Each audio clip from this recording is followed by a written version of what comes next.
వయస్సుతో వసంతమాడి వరించెలే సరాలతో మిలా మిలా హిమాలే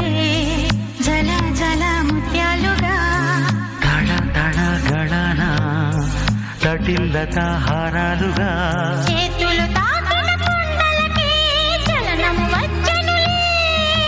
ముందుకు సాగిన ముచ్చటలో మూవను పలికెనులే ఒక స్వర్గం తల వంచి ఇలా చేరే క్షణాలలో అందాలలో అహో మహోదయం